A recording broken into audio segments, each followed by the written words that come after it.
What if we to you there's an ancient manuscript, one so powerful it was nearly erased from history, not because it was false, but because it revealed something too dangerous to remain in public hands?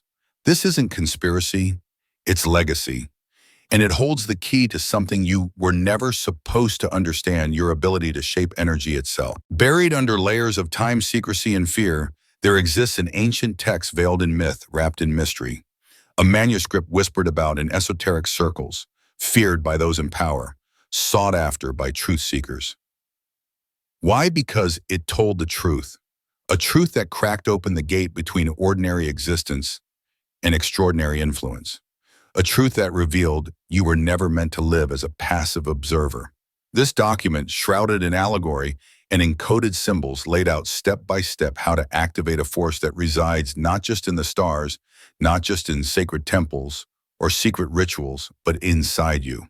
It's called the Corpus Hermeticum, an ancient text carrying the heartbeat of esoteric knowledge from Egypt and Greece. And what it contains isn't just philosophy.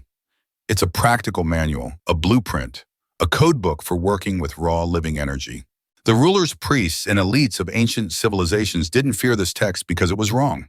They feared it because it was too right. Because hidden in its verses were instructions not to worship energy, but to master it. Within those pages, Hermetic initiates were taught not to believe in divine force, but to harness it, to channel it, to direct it, and not just for spiritual enlightenment, but to shape outcomes, stir emotions, influence events, and realign destiny. It taught that this energy, whether you call it chi prana spiritus or life force, is not exclusive to mystics or monks. It's not the property of temples or holy books. It is the core substance of you. And once you learn to control your own energy, no one can control you. This is what society was built to distract you from. This is the knowledge your education left out. Because when you understand that you are a generator of energy, a transmitter of vibration, you stop reacting to life and start engineering it. That's the foundational heresy of Hermeticism. Your inner world doesn't just reflect reality, it creates it. Your thoughts don't stay inside your skull. Your emotions don't end in your chest. They move. They ripple outward, radiating through the field of reality like waves across water. You are not a closed system. You are a signal tower. And every breath, every intention, every conscious act broadcasts information into the field around you. Ancient mystics called it divine light. Modern physicists speak of unified fields. But regardless of the language, we're talking about a subtle energy field that connects everything. The Hermetic masters didn't just theorize about this field. They offered a system for influencing it, a way of tuning the instrument of your body and mind so that your internal frequency begins to alter the external world. Not by magic, not by superstition, but by energetic resonance. You've already felt it, that chill that creeps up your spine when someone stares at you from across the room, that thick tension in the air during an argument, even if no one says a word, that warmth you feel in your chest when sitting in silence with someone you deeply trust. These aren't feelings, they're frequencies. Encounters with a field that you are constantly a part of, but were never taught to sense. This isn't mysticism. This is a sensory system, just like sight, sound, and touch, only long ignored, long buried beneath noise and distraction. You were born with it. You've used it. You just didn't have the words.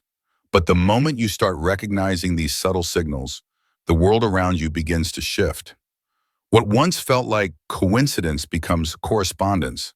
What once felt random becomes refined. The ancient Hermetic texts weren't just spiritual musings, they were operating instructions for the human energy system. But recognition is only the beginning. To truly shape energy, you must move beyond sensing it to directing it. Just as a musician must move from hearing to playing, you must begin to engage this field intentionally. And that begins with your breath. Your breath is not just biological, it is energetic. Every inhale is a current, every exhale is a broadcast. It's the bridge between body emotion and energy. Every Hermetic tradition, along with yogic Taoist and indigenous lineages, begins here. Why? Because breath is the carrier of spiritus, the invisible thread connecting mind, body, and soul. And yet most people go their entire lives breathing shallowly, unconsciously, without intention. They live cut off from their own life force. Think back to when you were a child. before stress, before trauma, before conditioning. Your breath was deep, natural. The belly would rise and fall like the tide. Your body flowed with the current of energy, but then came tension, then came survival, and your breath climbed up into the chest, short, shallow, tight. And with it, your power began to diminish. The solution isn't belief, it's intention. You don't need dogma to change your life. You only need to breathe differently, consciously, fully, deliberately. Because every conscious breath awakens a dormant signal. Every exhale clears the static, and every inhale restores the current. The Corpus Hermeticum doesn't describe chakras. It doesn't list meridians or talk about aura colors. But what it does describe is even more foundational, a threefold human being. The physical body, your vessel. The ensouled self, your seat of emotion, memory, and will. The divine spark, the eternal signal that links you to the source. These aren't metaphors. They're layers of functionality. And when aligned, they become a single unified broadcaster of energy. When misaligned, the signal is scrambled, and so is your reality. But when they move in harmony, the universe begins to move with you. This is the forgotten foundation of Hermetic practice. Not just knowing the self, but mastering its energetic expression. The power doesn't lie in rituals or robes. It lies in learning to stop leaking power unconsciously and instead shape it with intention. Because here's the truth. You are always broadcasting. You are always radiating. The only question is, are you doing it by accident or by design? This is just the beginning. Because once you understand how energy flows, once you learn to focus it, once you master its movement, you stop being a bystander to fate and become a co-creator of your life. The Corpus Hermeticum wasn't meant to be a secret. It was meant to be a map. And now, after centuries of silence, it's time to remember what you've always known. You are the transmitter. You are the conductor. You are the key. Last time we explored how the breath becomes the first bridge between the physical and the energetic. Now we go deeper into the body itself, not as biology, but as a sacred vessel designed to conduct the divine. To the Hermetic masters, the body was never just a collection of muscles, bones, and organs. It was a vessel, a living temple built with sacred architecture to house universal force. The soul, it served as the bridge, the conduit between body and spirit. But that bridge could either flow freely or become blocked entirely. How? Through confusion, unchecked desires, and disconnection from the divine mind. When your inner world is in harmony, when your thoughts are purified, when your emotions are calm and balanced, the soul becomes transparent. Energy flows through it effortlessly like sunlight through a crystal pane of glass. But when you're fragmented, when fear, impulse, or internal chaos take over, the soul becomes clouded. The current stutters, and you feel it. You feel it as heaviness, as fatigue, as that strange, unexplainable sense that life is off, that something is misaligned. This is why Hermetic texts emphasize purification, not as moral judgment, but as energetic refinement. Every time you enter stillness, every moment of honest self-awareness, every deep breath you take with full attention, you're polishing the mirror within. And the cleaner the mirror, the more easily divine current flows through you. As the current begins to move without resistance, you notice your body feels lighter. Your thoughts become clear. Your perception sharpens. And almost without effort, your actions begin to align with the outcomes you once struggled to manifest. The goal was never to summon power from somewhere outside of you. It was always to awaken and circulate what's already flowing within. When your mind becomes the director, your soul becomes the conductor, and your body becomes the channel. You enter a state where energy responds to your will with stunning precision. In Hermetic thought, even your hands are sacred. They're not just for working, grasping, or expressing. They're extensions of mind and soul. Every gesture, every movement carries energy, carries intention. When your thoughts are focused, when your will is aligned, your hands become instruments of energetic command. This is why ancient traditions often include hand mudras, blessings laying on of hands, because the body is not separate from the field. It is the field condensed. The Corpus Hermeticum doesn't detail physical techniques like modern energy practices, but it does point to a powerful universal truth. The universe responds to conscious attention. What you focus on, you energize. What you direct your awareness toward you begin to shape. Let's ground that idea into experience. Try this. 1. Rub your palms together for several seconds until they feel warm. 2. Slowly pull them apart. Close your eyes. Bring your full awareness to the space between your hands. Take a slow breath, then another. What do you notice of tingling? A subtle pressure, a pulsing or magnetic sensation? This isn't imagination, it's real energy, your field responding to your conscious awareness. Now take it a step further. Visualize a sphere of energy forming between your hands. Expand it slowly. Compress it gently. Roll it, shape it. The more focused your attention, the more tangible it becomes. This isn't power summoned from the outside. This is energy activated from within, guided by a will shaped by awareness. Hermeticism teaches that the divine mind flows through all things. When you quiet the mental noise, when you sharpen your awareness and direct it with intention, you're not creating energy, you're reorganizing it. And the more you practice, the more precise this reorganization becomes.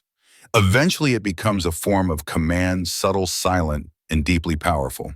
But here's where the journey deepens. As your sensitivity to energy increases, so does your vulnerability. The more open and attuned your system becomes, the more you begin to feel the energy around you from places, people, even thoughts.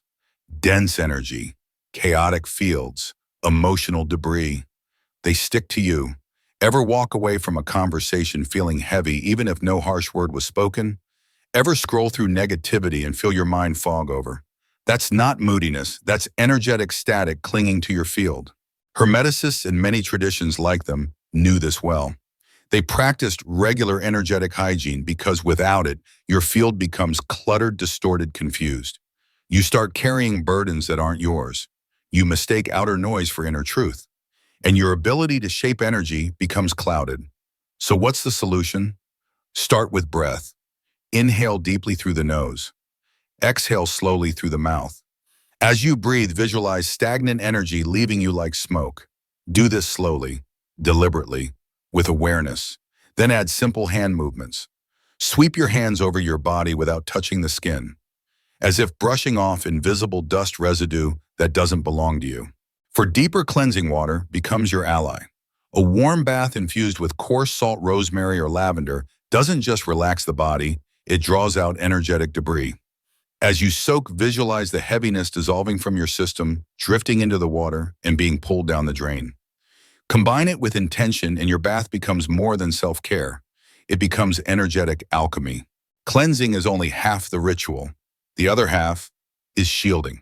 Try this. Close your eyes. Take a deep, steady breath.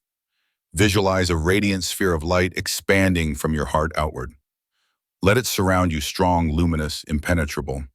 Color it gold for strength, blue for calm, white for purity, whatever resonates with you. This is your energetic boundary, a subtle living field that filters what reaches your core.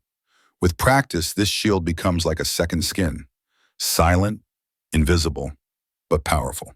When your energy rises too high, spinning, buzzing, disconnected, you must return to center. You must ground, touch the earth, walk barefoot, sit beneath a tree, place your hands on stone or soil. The earth knows how to discharge excess energy, to bring you back into balance, to restore the current to flow. Cleansing and protection are essential, but the true mark of energetic mastery is transmutation. This is where Hermeticism goes deeper than defense. It doesn't just teach you to avoid chaos, it teaches you to transform it. Just as the alchemist turns lead into gold, the energetic adept turns pain into clarity, fatigue into strength, fear into focused will. And it all begins with one thing: awareness. When you feel a tightness in your chest, a knot in your stomach, or static behind your eyes, don't resist. Pause, feel it, and ask, where did this come from? What thought, emotion, or interaction seeded this sensation? Awareness is already transformation. You're no longer holding energy blindly, you're looking at it with intelligence, and that changes everything. Now bring your attention to your solar plexus just above the navel. This is the seat of will, of identity, of power. And in the next part of this journey, we'll awaken it not just to feel the current, but to command it. In the last part, we explored the power of purification, how cleansing, shielding, and grounding restore your inner current. Now we go deeper, because once your field is cleared, a sacred opportunity emerges to transmute energy, to turn the heavy into fuel, the dark into light. Right beneath your ribs, in the center of your body, lies something more than an organ. It's a furnace, a crucible of transformation, your solar plexus. When you breathe into this space, really breathe, you begin to awaken a fire that has always been there. Visualize a golden flame glowing steadily in that center. As you inhale, feed it with intention. As you exhale, offer it whatever dense sensations linger: stress, anger, fear, heaviness. Let the flame consume it, refine it, transform it into light, into clarity, into power. Color, too, is a tool in this process.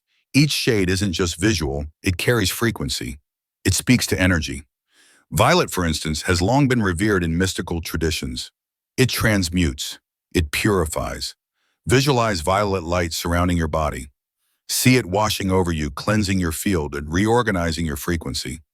If you feel depleted, lost, or dull, switch to gold for strength or white for awakening. Each color becomes a brushstroke in the art of your inner alchemy. Now consider sound. You don't have to be a singer. You don't need a sacred mantra. All you need is breath and intention. A low, steady hum, a prolonged vibrates through your body like tuning forks striking every cell. It shakes loose the stagnation. It realigns your frequency. It activates forgotten codes in your field. Sound, like color, becomes an alchemical force. Not loud, not dramatic, just deliberate, just real. Here's the secret Hermeticism reveals: energy itself is neutral. What we call negative energy is usually just misplaced energy in the wrong form at the wrong time, aimed in the wrong direction. But once you know how to reassign it, everything becomes usable. Your pain becomes insight. Your restlessness becomes drive. Your shadow becomes firewood. This is transmutation, and it is the final layer of sovereignty. Because when you know how to shape energy, you no longer fear it. Nothing sticks to you unless you allow it. Nothing controls you unless you consent. And that, more than any crystal ritual or mantra, is power. The Corpus Hermeticum never taught that power comes from objects. Instead, it reveals this law. The universe responds to focused will, to purified intention, and to alignment with the divine. Transformation doesn't begin outside you.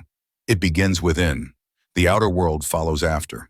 Modern practitioners often use crystals, symbols, sacred geometry, not as sources of power, but as amplifiers of intention. They are not ancient Hermetic tools, but they mirror a Hermetic principle. What is impressed upon the mind eventually imprints itself upon matter. Crystals, for instance, have stable, measurable, energetic structures. They don't heal you, but they amplify the energy you bring to them. Quartz magnifies. Amethyst soothes.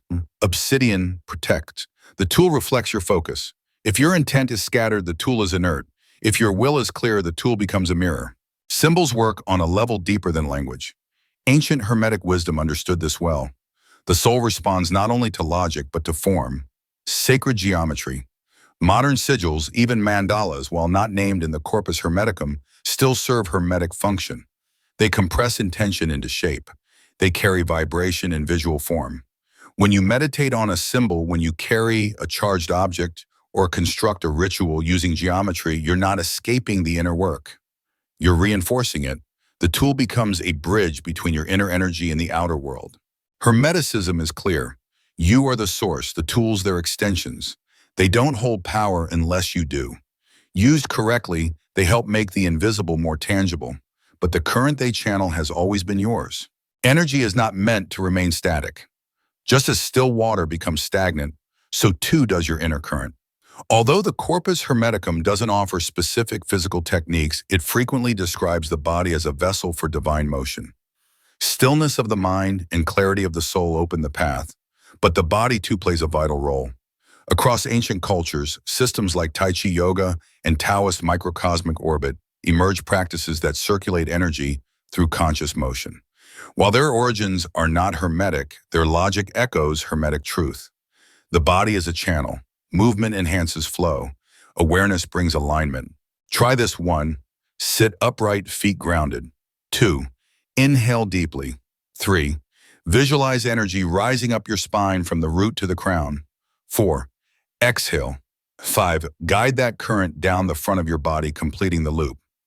This energetic cycle, known in Taoist alchemy, reflects a hermetic ideal unity between motion and tension and the divine spark within. Other subtle movements, spinal waves, rotations, extended breaths aren't about exercise. They're rituals, rituals of flow. Every motion becomes a message. Every breath becomes a bridge. Finally, we return to the mind, because every thought you think is more than just thought. It's vibrational. It leaves a mark in your field. It echoes through the unseen. Hermetic masters understood this long before neuroscience caught up. They taught that thought is the first layer of creation, the pattern around which matter eventually forms. Your field listens to repetition. One stray doubt may fade, but repeated thoughts, especially those charged with emotion, become imprints in your field. Eventually they crystallize, and they start to feel like reality. That's why people feel stuck, trapped in the echo chamber of their own unexamined thoughts. But here's the key: you can rewrite the imprint. When you consciously choose thoughts that align with who you want to become, and you hold them with clarity, consistency, and emotion, your field begins to change. The feedback loop of life shifts. New patterns emerge. Start simple. Pick one phrase that resonates. Not a shallow affirmation, but a declaration. Something that feels true. Breathe with it. Speak it. Write it. Hold it in your energy field, and the old imprint will begin to dissolve. The Hermetic texts don't just speak in metaphors. They lay out laws, rules as real as gravity. And one of the most powerful is this: everything vibrates. Nothing rests. The frequency you hold determines what you attract, what you feel, what you create. So choose your vibration, shape your field, and let life respond not by accident, but by alignment. Now that you've seen how thoughts carry frequency and intention shapes your field, let's explore the final truth behind all Hermetic wisdom. Your energy doesn't just influence your life, it creates it. The quality of your reality is not random. It's not determined by luck, status, or circumstance. It is shaped moment to moment by the vibration you carry. When your field is low-heavy with disconnection, guilt, or resentment, life becomes thick and sluggish. You find yourself stuck in reactivity. Everything feels harder. But when you raise your frequency through clarity, through presence, through gratitude or joy, your field becomes coherent, magnetic, radiant. Opportunities flow to you. People are drawn to your presence. The energy in a room shifts when you enter. Not because you're forcing anything, but because your vibration is in resonance with the outcomes you once had to chase. Let's be clear. Raising your frequency doesn't mean faking happiness or repressing emotion. It means choosing alignment over chaos, stillness over reaction. It means returning to your center again and again until it becomes your natural home. And you can use breath, you can use sound, you can use movement, you can even use silence and solitude. Whatever brings you back into your truth is sacred. The shift is internal, but the effects are external. People treat you differently, new paths appear. You stop pushing and things start flowing. Most people walk through life believing that things are just happening to them. But the Hermetic masters taught something radical. Life isn't happening to you, it's happening through you. Your reality is not a fixed object. It's a mirror reflecting back the state of your internal energy in real time. Every person, every trigger, every closed door, every synchronicity is a signal. It's feedback, not punishment, not reward, just reflection. So when your relationships feel chaotic, when opportunities dry up, when everything feels heavy, pause. Don't spiral. Don't blame. Instead, scan your field. Ask yourself, what am I radiating right now? Because energy doesn't lie. And the field is always responding. This is the ancient secret behind every true mystical tradition. The world is not your enemy, it's an echo. The next time something triggers, you don't ask, why is this happening to me? Instead, ask, what in me called this in, and what must shift in my field to release it? That is the path of the skilled Hermetic practitioner. Not someone who fights shadows, but someone who understands how to adjust the light that casts them. Because once you know how to feel energy, how to shape it, how to move it through your body and mind, you realize the final life-altering truth. Energy doesn't just affect your inner state, it affects the outer world. Every thought, every breath, every focused emotion, it all sends a ripple into the subtle field around you. And those ripples return. They take shape as events, opportunities, patterns, relationships. The Hermeticists understood this. That's why they practiced such intense clarity with their rituals, words, and focus. Because they knew reality isn't solid. It's energetic. It's malleable. It's a field that responds to conscious imprint. You're not just a receiver of reality, you're a transmitter, a broadcaster, a creative force. Every desire you hold when charged with authentic emotion and visualized with clarity becomes a seed in the subtle realm. Anchor it to a gesture, to an object, to a daily ritual, and it begins to take root. Repeat it, hold the intention often, and the frequency begins to intensify. That's how energy becomes matter. That's how a dream becomes action. That's how imagination becomes form. But there's a warning here too. Just as you can shape reality with focus, you can also distort it with fear, doubt, and scattered energy. That's why the true path isn't just about creating what you want. It's about disciplining what you hold inside. Because energy follows emotion, and emotion shapes outcome. The Corpus Hermeticum didn't hand you spells, it handed you mirrors. It showed you that the world isn't a battlefield, it's a reflection. If you want to change what you see outside, you must first change the signal you're sending. That's the law, and it's unbreakable. So now the question becomes very simple, but also very powerful. Will you broadcast by accident or by design? The energy has always been there. The current has always been running. It's always been listening. The only thing that changes now is you. Have you ever felt this in your own life? Moments when your energy shifted and suddenly the world around you responded. Share your story in the comments below. Let's learn from each other. I'm Rory Rosa, and I want to thank you for joining me on this journey. Please subscribe if you found this meaningful. And stay tuned because we have so much more to uncover. Until next time, stay aware, stay aligned, and never forget you are the current.